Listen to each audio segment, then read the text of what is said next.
Hey, things are crazy right now. Coronavirus is scary, but it's not the only thing that's contagious. Panic is as well. And there's a lot of anxiety out there, and panic can spread just like the very disease that's causing the panic. So I know a lot of people are looking for comfort, like some way to find some peace in all of this and through the quarantine and through the chaos. So here's a relatively simple mental tool that you can use to talk yourself and maybe even your colleague or your neighbor out of that state of anxiety.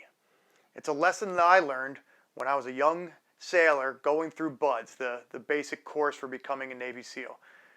See, every SEAL has what they remember as their worst training event during BUDS. For many guys, it's one of the incredibly long swims, or maybe it's one of the torturous events during Hell Week, or maybe it was a particularly long, cold night spent in that cold Pacific Ocean. Ugh. For me, my worst event was the Beehive. Now, I'll tell you that I'm one of the few amongst my peers who ever remembers this being so bad. So I don't know if that says that I'm tougher or less tough than those guys, but let me set this stage for you. So early in the training, and this is still early in the training, so the instructors, they're still hungry for quitters. And we as students, I mean, we're really just starting to be tested on what we're made of. So for the Beehive event, the instructors have all 150 or so of us. We jump into the pool where it's maybe, I don't know, it's maybe 8 feet deep. And the instructions they give us are simple enough. We have to tread water with our hands and our head out of the water. That's it. The water's just deep enough so that when you're treading the water with your head out, the pool bottom's maybe, I don't know, it's maybe 2 feet or so below your feet. Nothing too terribly awful about this yet. But we're instructed to also put on our rubber booties. Now, if you don't know, rubber booties, neoprene booties, they're not like flippers. They're actually the opposite of that.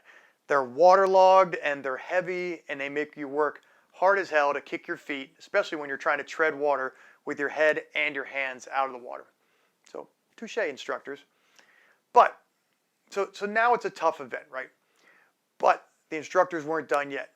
So the large group is now treading water for maybe 5 minutes, and we're relatively spread out all over the pool here. And the instructors, they're yelling at us, and it sucks, but that's what we signed up for. C'est la vie, we can deal with it. But here's where SEAL training really gets its reputation. One of the instructors goes to the end of the pool, and he takes one of the swimming lane line markers. You know, like a big rope that has floats on it. You know what I'm talking about. And he takes that lane and he starts to walk around the pool and walks around the group with the line. And as he does, he slowly starts to pull the group closer together. Imagine like a giant floating lasso with the instructor corralling the group together as the lasso tightens around the group. He's pulling this lane line because it's still hooked on one end. So where we were originally treading water with plenty of room around us, we're now starting to kick each other and struggle much more as we try and tread water with our hands and our heads out of the water. And as the lasso continues to tighten around the group and draw us closer together, now some guys are starting to panic a little. All of us are starting to panic at least somewhat. Right? And as we do, and as our colleagues do, they start to put their hands in the water because they can't tread water as easily. And as they do, they push another guy down in an attempt to keep their own head out of the water. And the guys that get pushed under are now fighting to get back to the surface because maybe they were pushed under. One, they're trying to stay above, but now they're pushed under, and maybe it's just as they exhaled. So now they're getting a little panicky. And then they get to the surface, and they're a little panicky, and they're trying to catch their breath, and they incite more panic. Oh yeah, this event was designed by Satan himself. If you're feeling a little anxious, like hearing this story already, you can get a glimpse of how overwhelming it felt to be in there, especially this early stage in SEAL training as they're trying to weed out who has it and who doesn't. So at some point, I get pushed under just when I had started to exhale. And you all know that sensation when you have a half a lung full of air and you get dunked under the water. So I get pushed under and my feet hit the bottom. And I remember looking up and just seeing this sea of arms thrashing above me because we're now pretty condensed in a tight circle and it's really hard to tread water. That's part of the goal of this, right? So I see this arms and I know I'm not getting through there. So I push as hard as I can to get off the bottom of the pool just to get my head out of the water. And just as I'm about to bust through the surface, through this melee of arms to reach the surface and get a much needed breath of air, a hand comes down on my forehead, which was a lot smaller at the time, I had a lot more hair, and pushes me back down just before my mouth gets to the surface. So now I'm back on the pool bottom and I'm really starting to panic. And I'm doing that funky chicken, that because I'm convinced that I'm about to run out of air. My body actually has plenty of air in it, but that's not a lesson that I would learn until much later in buds. So here I am. Now I'm getting panicky, needing my breath. So I squat down and I push off one more time, and this time I break through the surface and I take in that huge gasp of air. And now I'm in the fight of my life trying to stay above the surface. It's all bets are off. Nobody's hands are above. Everybody's just trying to stay above. And it was in this seeming situation of helplessness and chaos that I had this brief moment of clarity. I looked around and I recognized that there's no way that I could control everyone else around me, but I could control myself. So after what seemed like minutes, which was probably only seconds of fighting for air, I took a deep breath and I plunged myself back under the water and went to the bottom of the pool. And I had no idea what I was going to do, but I knew damn sure I didn't like being like a floating whack-a-mole on the surface. So as I returned to the bottom, I got a surprise. I found a few other students laying on the bottom of the pool just beneath the booty-covered feet that were above them swirling around.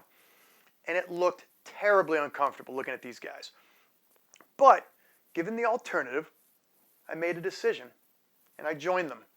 So I laid flat on the bottom of the pool, face up with these booties that were swirling just above me, and I waited there for as long as I could hold my breath and trying to keep myself on the bottom. And then I would push my way to the side, rocket to the surface, scoop a big breath of air like some sort of like human blue whale scooping up krill, and then I would return to the bottom. And I repeated this for perhaps another 3 or 4 minutes until the instructors, until they were satisfied that they'd either caused a sufficient amount of students to quit, or I think maybe they saw us on the bottom and they thought they'd accidentally drowned several of us. And I was actually convinced that they would have been satisfied either way. So what's my point? Why is this story relevant to the craziness that's going on in the world today? Because at its heart, it's really a story about making a decision to find something better, to making a decision to take control, right? And we all know that adage, like, Lord, grant me the serenity to accept the things we cannot change or that we cannot control. Well, I couldn't control the actions of the other students around me. And I wasn't looking for serenity on the surface, but I was looking inside myself for a way to survive, for an alternative and some sort of other solution. And I found it in an equally uncomfortable and discouraging predicament, glued to the bottom of the pool, on a breath hold, trying not to get kicked in the face. But I was in control of my own destiny, and I felt like I was on top of the world.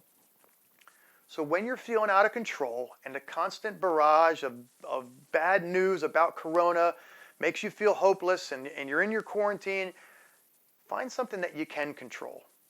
Yourself, your emotions, your actions, your thoughts, and take solace in that. It might be equally uncomfortable and discouraging. You might be in your version of laying face up on the pool, in the bottom of the pool, trying not to get kicked.